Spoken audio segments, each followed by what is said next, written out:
PSSI resmi mengakhiri kerjasama dengan Patrick Kluivert dan tim kepelatihan asal Belanda dari seluruh level timnas Indonesia menyusul kegagalan lolos ke Piala Dunia 2026.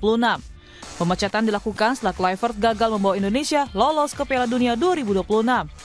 Skuad Garuda tersingkir setelah kalah dari Arab Saudi 2-3 dan Irak 0-1 di putaran keempat babak kualifikasi grup B pada Oktober ini.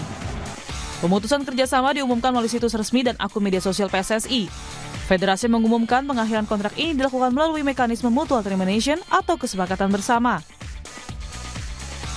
Patrick Kluivert merespon pemecatan dirinya dari pelatih timnas Indonesia. Melalui unggahan di Instagram pribadinya, Kluivert bilang, "Meskipun saya sangat kecewa dan menyesal karena tidak lolos ke Piala Dunia, saya akan selalu bangga dengan apa yang telah kita bangun bersama. Saya ingin berterima kasih kepada para penggemar, para pemain, staf saya dan Bapak Erick Thohir atas perjalanan yang tak terlupakan ini. Terima kasih Indonesia."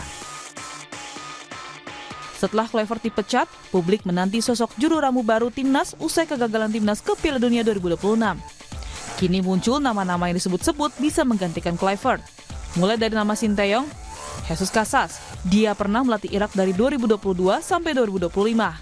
Ada juga nama Timur Kapadze, pelatih timnas Uzbekistan. Sosok lainnya yang bisa mengisi posisi pelatih timnas Indonesia adalah Park Hang-seo, mantan pelatih timnas Vietnam.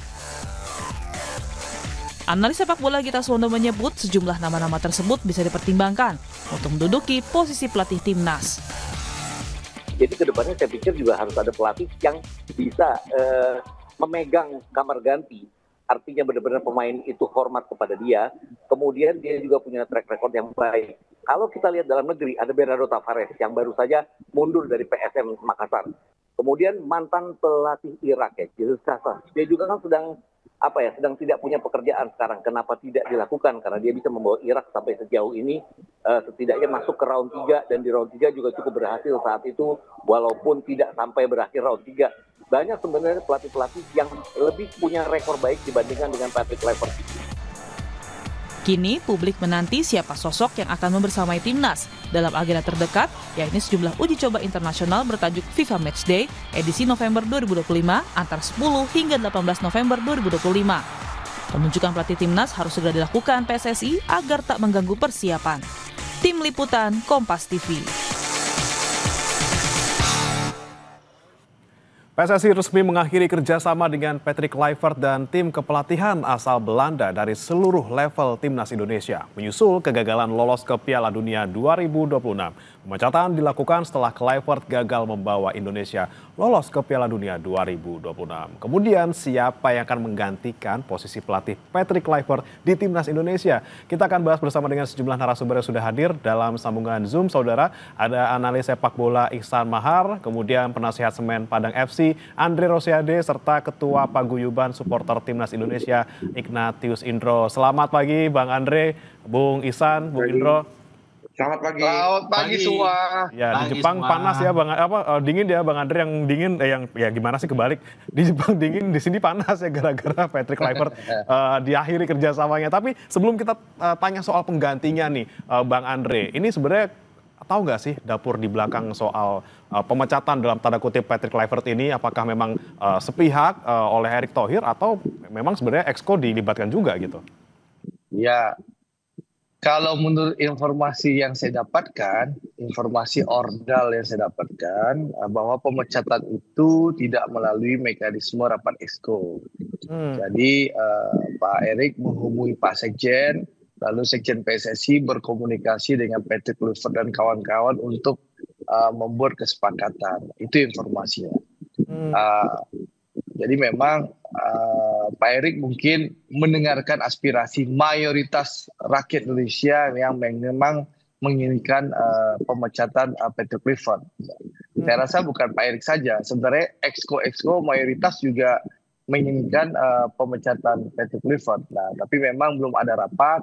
Tapi kemarin sudah diambil keputusan dan sudah diumumkan. Tentu kita apresiasi Pak Erick dan PSSI yang mendengarkan aspirasi masyarakat ya, bahwa menunjukkan bahwa timnas itu bukan milik 1-2 orang pengurus PSSI, tapi memang milik rakyat Indonesia dengan diputuskannya pemecatan Patrick Kluivert. Itulah informasi yang saya dapatkan mengenai pemecatan Patrick Kluivert itu. Oke, Bang Andre, tapi kan di belakang dapur ini sepertinya ada nih ya memang suara-suara yang tetap ingin mempertahankan Patrick Kluivert. Bahkan kalau kata Bang Andre juga di beberapa media bilang ada yang berusaha untuk menggiring opini publik gitu. Seperti apa sih sebenarnya Bang Andre?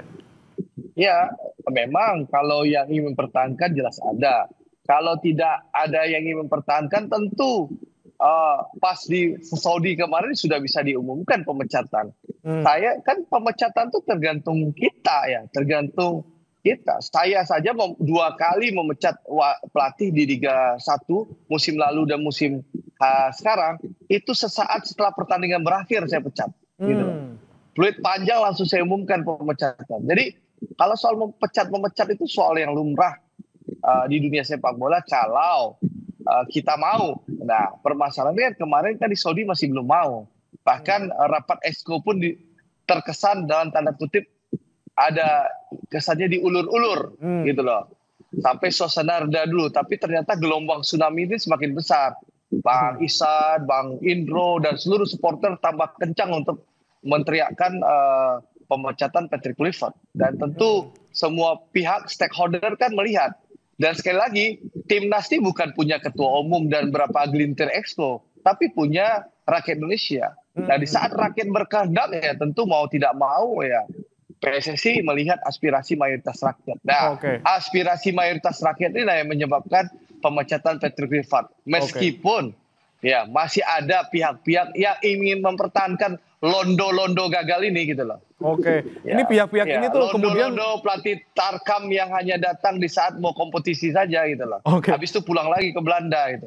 Nah, ini pihak-pihak yang kemudian katanya dalam tanda kutip ini mempertahankan londo-londo ini siapa saja kira-kira dan seberapa kuat sebenarnya pengaruhnya di dalam PSSI, Bang Andre? Ya, saya nggak etis lah menyebab teman-teman analisa saya. Kalau rapat exco-nya belum ada kan bisa dianalisis. Oke, baik. Saya coba ke Bung Indro. Bung Indro, betul tadi kata Bang Andre, ini adalah tsunami suara dari supporter yang ingin Patrick Kluivert ya mundur, nggak jadi pelatih lagi. Benarkah memang kalau dari teman-teman supporter support dalam hal ini? Kalau saya melihat bahwa pemecatan ini adalah permintaan maaf dari Erick Thohir ya kepada publik sepak bola Indonesia. Keputusan salahnya memilih Patrick Kluivert sehingga dia melakukan permintaan maaf, dan ini juga untuk membelokkan arah tuntutan dari masyarakat sepak bola yang mulai mengarah kepada Erick Thohir sendiri. Nah, ini yang sampai ini makin membesar sehingga Patrick Kluivert dipecat. Yang kita lihat seperti itu. Setelah tagar-tagar selain Patrick out, tentu ada Erick out, lalu ada Arya Sinulinga out, gitu. Itu kan makin besar ya, sehingga buat Erick sendiri semakin berbahaya kalau misalnya Patrick Kluivert dipertahankan. Nah, makanya keluar keputusan pemecatan dari Patrick Kluivert, saya pikir. Oke. Kemudian saya mau tanya ke Bung Ihsan. Bung Ihsan, Anda melihat ini ada rahasia dapur gitu ya. Memang kalau misalnya terkait pemecatan Patrick Kluivert ini tidak melalui mekanisme yang seperti biasanya. Kemudian juga apa sih yang menjadi nanti dampaknya ke depannya gitu. Ini kan kita masih menghadapi banyak tantangan di depan gitu ya. Ujuk-ujuk dipecat, kita masih butuh pelatih. Seperti apa kemudian dampak ke depannya?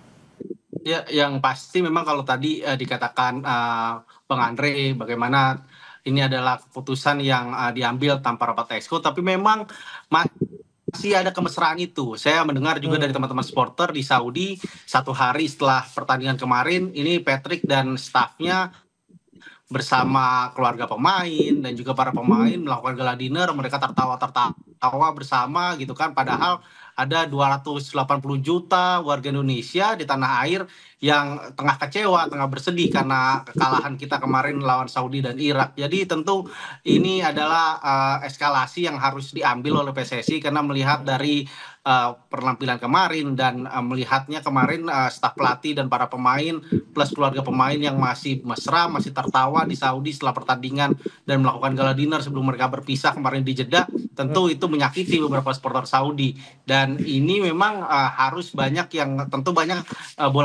efek bola saljunya setelahnya. Pertama tentu kita PSSI kini membayar kompensasi yang tentu harganya bermiliaran jika Kluivert-nya itu di angka 3 sampai 5M, dan ditambah stafnya lagi mungkin mencapai hampir 80 miliar kalau kita menghitung dengan jumlah stafnya ada 14 staf asal Belanda ini gitu. Ditambah lagi, tapi namun di sisi lain kita juga akan menghadapi persiapan yang cukup pendek nih, kurang lebih 2 pekan lagi untuk menjelang pertandingan FIFA Matchday bulan November mendatang. Tapi siapapun nanti penggantinya, memang ini adalah langkah yang paling tepat diambil sekarang karena 2025 dan 2026 nanti adalah langkah yang bisa dikatakan masa kita untuk meriset timnas. Kita punya 12 pertandingan FIFA Matchday yang tidak segenting, sekrusial di Piala Dunia selama 2 tahun terakhir.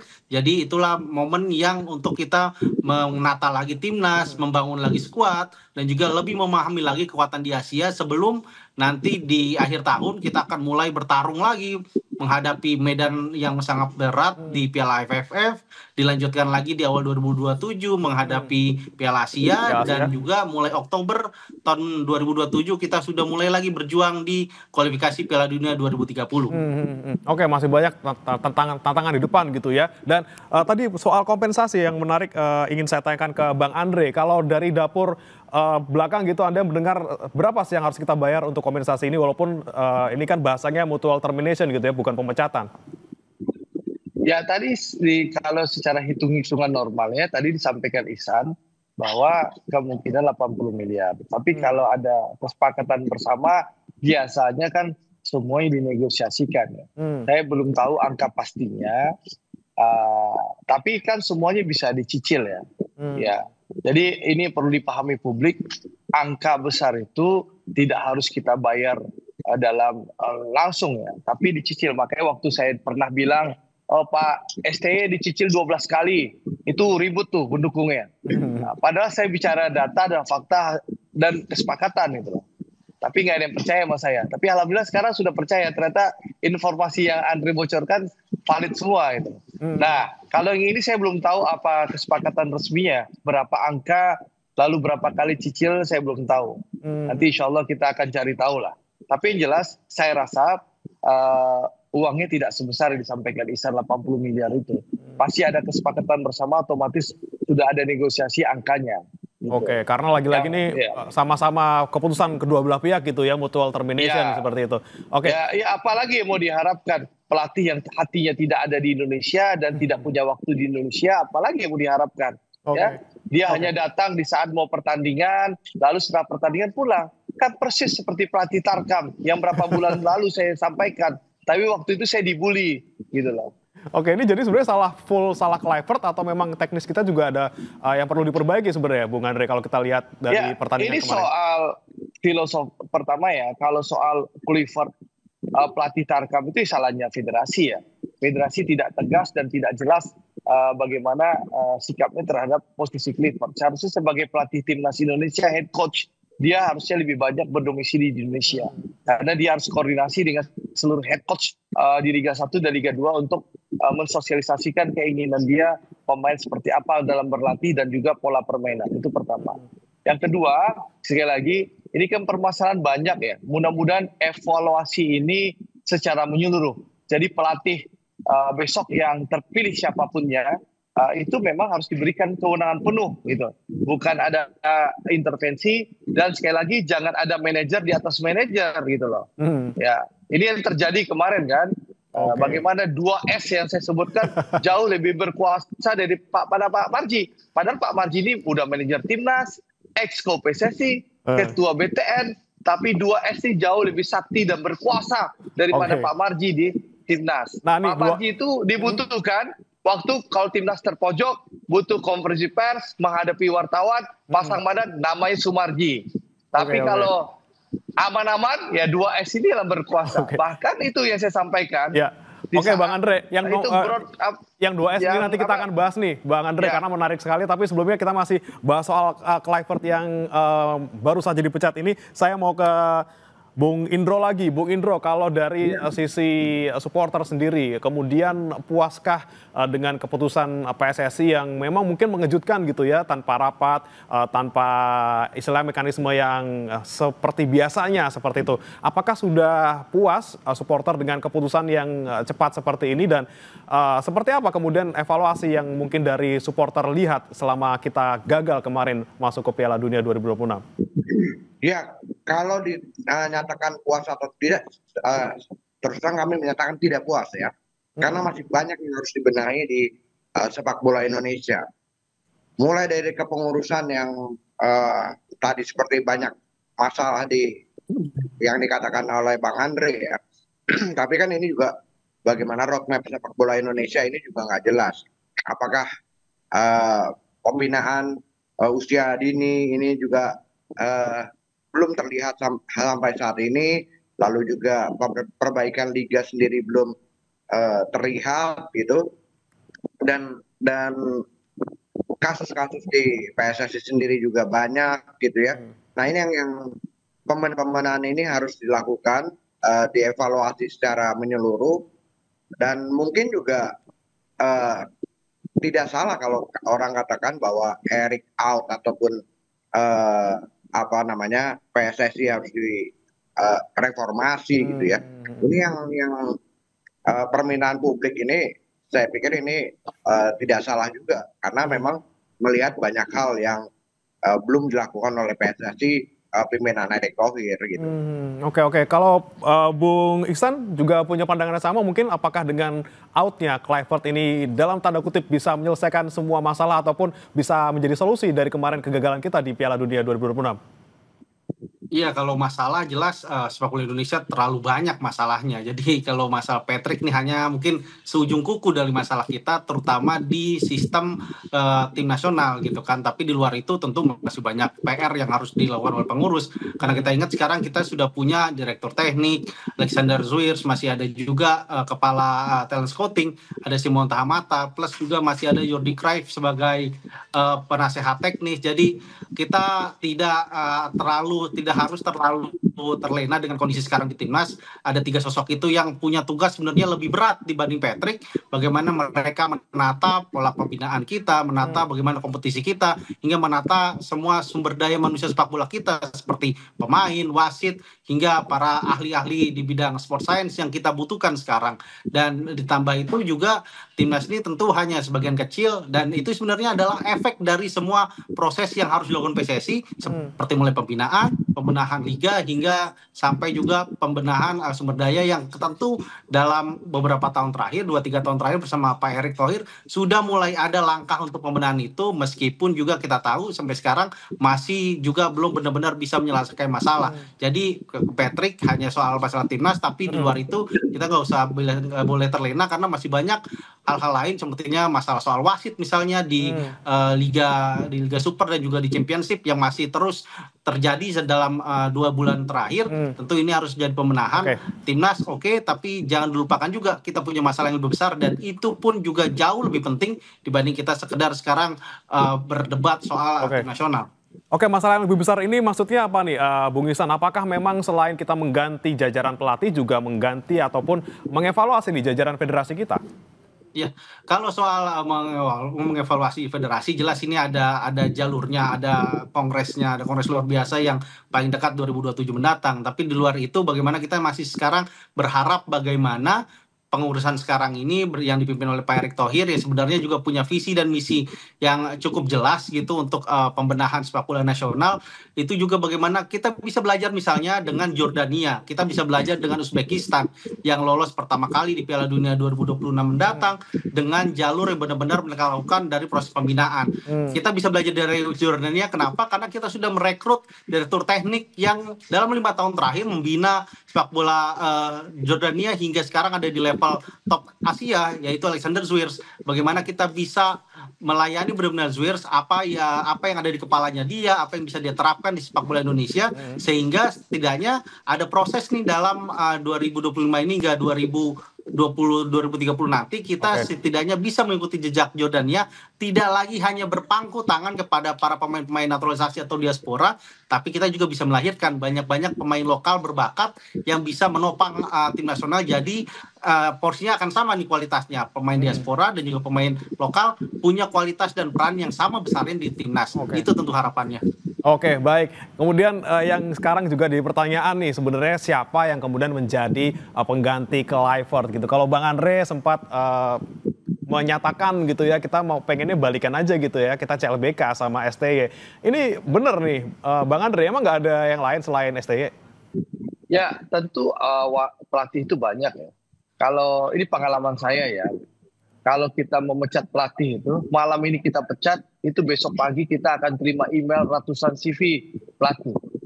Itu pengalaman saya mecat 2 kali ya, musim lalu dan musim sekarang. Jadi agen-agen pelatih itu langsung mengirim email ke kita. Jadi saya rasa PSSI juga sudah punya ratusan CV di emailnya PSSI yang bisa di-review untuk diputuskan. Nah, kenapa alasan saya mengusulkan Coach Shin? Tadi Ihsan kan sudah menyampaikan 2 minggu lagi kita akan menghadapi FIFA Matchday. Itu yang pertama. Yang kedua, dengan waktu yang singkat tentu kita butuh pelatih yang paham kultur Indonesia, paham sepak bola Indonesia, dan bisa langsung bekerja.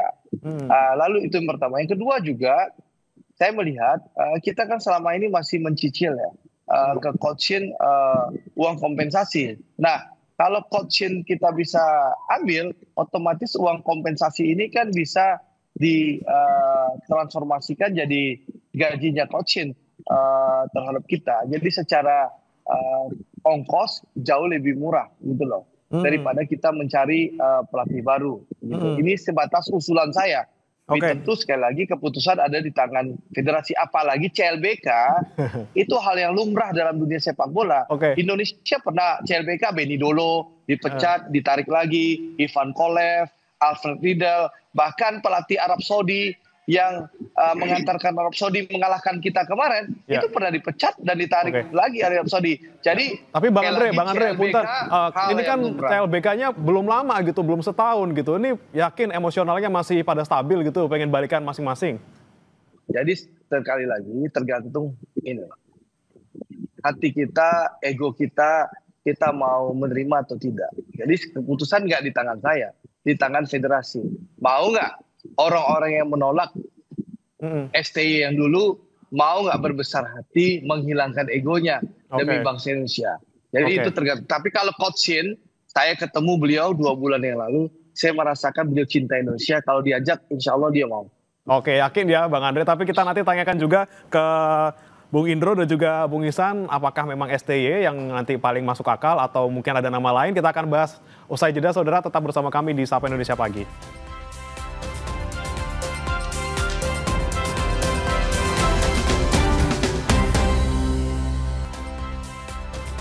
Kembali bersama kami di Sapa Indonesia Pagi, saudara. Kita bahas kembali tadi yang terakhir saya ingin tanyakan juga terkait dengan STY gitu ya, mantan terindah yang mungkinkah balik lagi untuk melatih timnas Indonesia. Saya mau ke Bung Ihsan.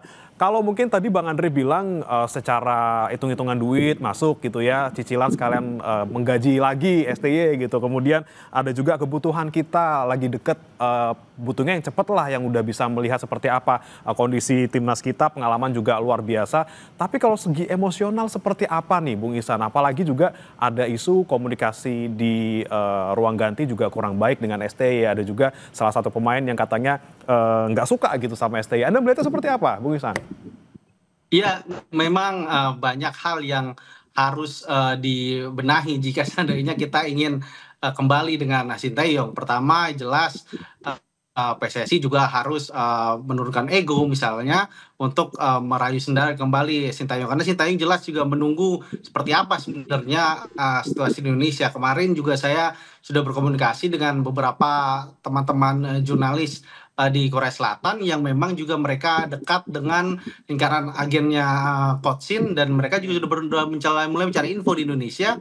Mereka bertanya, dan sekarang kondisinya emang agennya Coach Shin juga sudah menunggu gimana di Indonesia seperti apa, kalau seandainya responnya positif akan seperti apa, tapi seandainya kalau mereka memberikan lampu hijau akan seperti apa. Jadi mulai ada hitung-hitungan juga yang dilakukan oleh pihak Coach Shin, terutama agennya yang juga bisa, yang tentunya nanti akan menjadi kepanjang tangan Coach Shin untuk jika seandainya ada dalam rapat exco PSSI nanti memutuskan secara bulat bahwa memilih Coach Shin kembali untuk menjadi pelatih timnas. Tapi tentu memang sangat banyak sekali konsekuensinya, terutama juga misalnya jika kita melihat kondisi ruang ganti, tentu ada beberapa pemain yang kemarin juga sempat mulai ada friksi dengan Coach Shin, dan itu pun juga harus kembali dibenahi lagi seperti apa. Jadi tentu memang banyak juga kendala yang juga harus kita lakukan untuk seandainya PSSI memilih kembali Coach Shin. Ditambah lagi tentu Coach Shin juga akan menghitung dengan masak, terutama dalam klausul kontraknya, seandainya nanti ditawari lagi kontrak baru dengan PSSI, tentu akan banyak lagi, terutama untuk mengantisipasi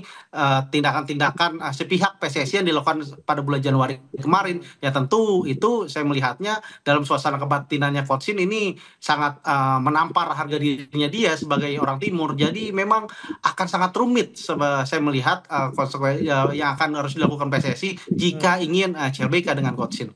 Rumit gitu ya, tapi kalau dari Bung Indro sendiri dari sisi supporter, apakah memang inginnya STY balik gitu, karena di mana-mana tagarnya STY back gitu ya, STY balik lagi, STY balik lagi. Apakah memang dari supporter sendiri secara umum pengennya STY yang balik atau ada nama lain misalnya?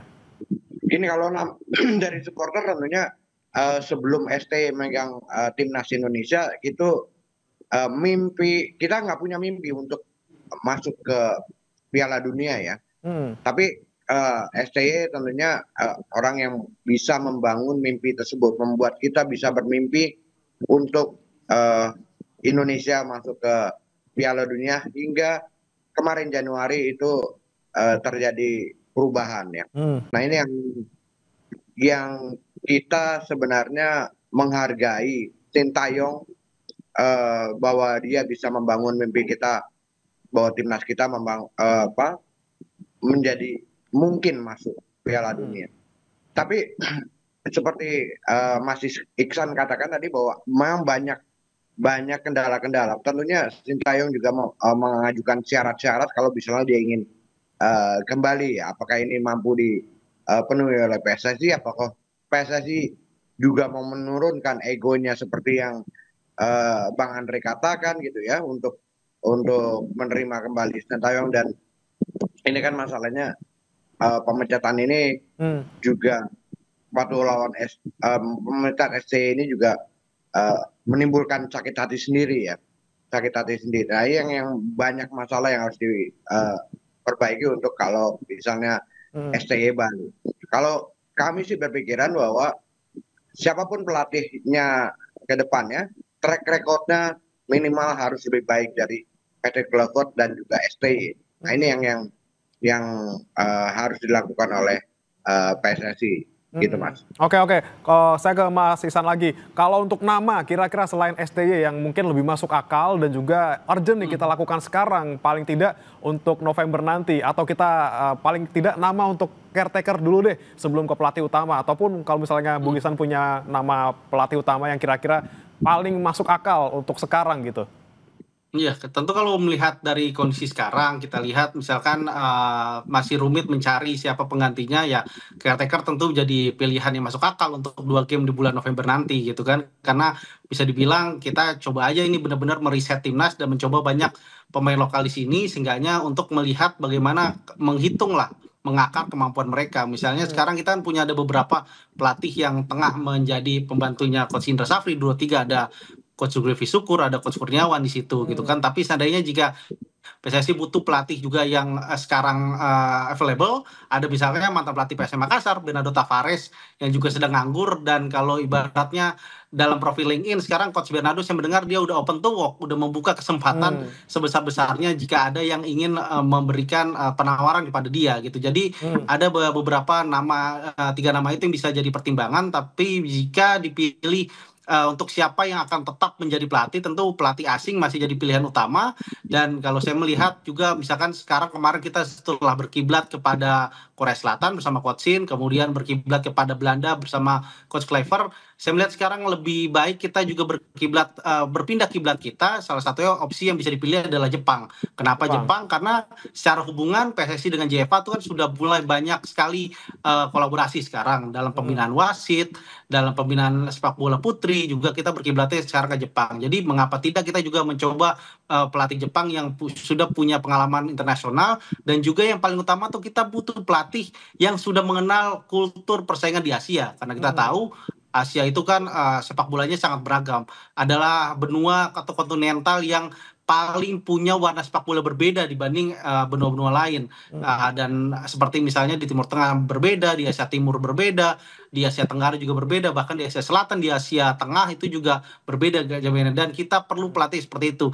Itu yang tidak bisa dipenuhi oleh Kluivert, karena dia terlihat sama sekali belum mengenal sepak bola Asia, meskipun di dalam staf pelatihannya ada Denny Lanzat yang punya pengalaman melatih Al Ittihad di Arab Saudi. Jadi kalau melihat Jepang jelas kita bisa contohnya salah satu nama yang menurut saya punya pengalaman internasional, dan di level Jepang pun dia juga sudah sangat diakui. Ada Go Iwa sekarang yang melatih tim U23 Jepang salah satunya, yang bisa menjadi salah satu prospek yang dilakukan oleh pendekatan oleh PSSI. Di luar itu ada tadi juga kita lihat ada nama seperti Jesus Casas yang bersama Irak juga sudah terbukti bisa bersaing di level Asia. Tapi ada juga, saya juga bisa menyoroti salah satunya adalah mantan pelatih timnas Irak, Felix Sanchez, yang membawa Qatar pertama kali juara Piala Asia, dan juga dia membawa Qatar di Piala Dunia 2022 lalu. Secara dalam track record, Felix ini adalah mantan direktur di La Masia, Akademi Barcelona, dan juga Akademi Aspire Academy yang ada di Doha. Jadi secara track record Felix ini juga cukup baik, tahu persaingan Asia, dan juga bicara soal pembinaan usia dini, dia juga punya concern yang sangat luar biasa di pembinaan usia dini, bagaimana dia meriset ulang saat itu pada 2010 pembinaan di Qatar, hingga sekarang Qatar menjadi salah satu kekuatan baru di Asia. Banyak opsi yang bisa kita pilih gitu ya, selain SDY tentunya. Nah, saya mau ke Bang Andre ini terkait tadi yang sempat tertunda soal 2S ini yang membuat penasaran. Mungkin banyak yang sudah menebak-nebak siapa 2S ini, dan mungkin Bang Andre juga nggak mau bocorin di sini namanya siapa. Tapi sebenarnya peran apa yang diambil 2S yang dimaksud di dalam PSSI ini sehingga kemudian tadi bisa mempengaruhi lebih dari Kluivertnya sendiri? Ya, saya ingin sampaikan bahwa 2S ini berperan melebihi Pak Marji ya. Jadi peran manajer timnas itu diambil alih oleh 2S ini. 2S ini yang menentukan jalannya manajemen timnas PSSI selama ini. Kalau Pak Marji itu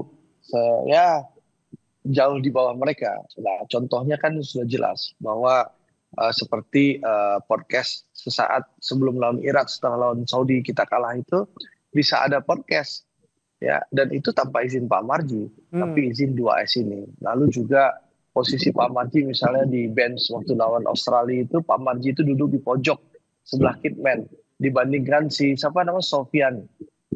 Itu yang duduk Sofian itu yang duduk di sebelah para pelatih. Jadi memang luar biasa. Jadi menurut saya ke depan ini juga akan harus dibenahi manajemen timnas. Jangan ada lagi manajeran di atas manajer timnas. Jadi nggak sehat akhirnya polanya seperti itu. Oke, baik. Saya ke Bung Indro. Bung Indro, kalau melihat tadi ada dalam tanda kutip ini bukan permainan ya, seperti ya kasakusuk lah di dalam PSSI sendiri dan juga terutama dalam timnas gitu ya. Kedepannya seperti apa Bung Indro harapannya agar ya jangan sampailah kita gagal lagi untuk nanti kualifikasi yang lainnya? Iya, saya pikir ini kan sebenarnya nggak jauh beda dengan adanya mafia sepak bola ya. Bagaimana orang-orang di luar tim sebentar, saya izin bisa pamit dulu nggak? Karena acara saya udah mulai. Oke, siap Bang Andre. Saya pamit ya. Siap Bang Andre, terima kasih sudah bergabung di Sapa Pagi. Terima kasih. Ya silakan. Terima kasih Bang Andre. Baik, lanjut Bung Indro silakan Bung. Iya, bahwa ini banyak hal ya, seperti kalau misalnya ada orang-orang di luar tim kepelatihan ataupun manajerial timnas ini bisa memiliki pengaruh seperti itu kan, ini sangat berbahaya ya. Harusnya PSSI sebagai federasi bisa menindak orang-orang seperti ini, jangan malah membiarkan. Nah, hal-hal seperti ini yang kita tidak ingin ke depannya terjadi lagi tentunya. Nah, apakah memang Erick Thohir dan juga para exco ini mampu? Nah, ini yang menjadi pertanyaan besar. Kalau tidak mampu ya lebih baik mundur gitu kan. Kalau misalnya tidak mampu memperbaiki masalah-masalah seperti ini, Mas. Oke, tentunya pembenahan di tubuh PSSI dan juga di Timnas juga kita harus lakukan secara menyeluruh, tapi yang paling penting kita nantikan saudara dan juga bapak-bapak terkait dengan siapa yang akan nanti memegang untuk November ya, paling cepat harus siapa, ini yang tentunya paling penting kita bisa soroti. Terima kasih Bung Ihsan, analis sepak bola, dan juga Bung Ignatius Indro, Ketua Umum PSTI, sudah bergabung bersama kami di Sapa Indonesia Pagi. Sebelumnya juga ada Bang Andre. Selamat pagi, bapak-bapak. Selamat pagi. Salam olahraga. Saudara, jangan beranjak, kami akan kembali dengan informasi lainnya. 1 tahun pemerintahan Prabowo Gibran, Presiden Prabowo Subianto bilang program makanan bergizi gratis menjadi investasi jangka panjang demi masa depan anak bangsa. Meski sejumlah kasus keracunan sempat terjadi, namun di satu sisi MBG bisa membuat anak semangat bersekolah. Lantas apa yang perlu dievaluasi dan ditingkatkan agar program ini tepat sasaran? Kami akan membahasnya usai jeda bersama rekan saya Adi Stilarasati.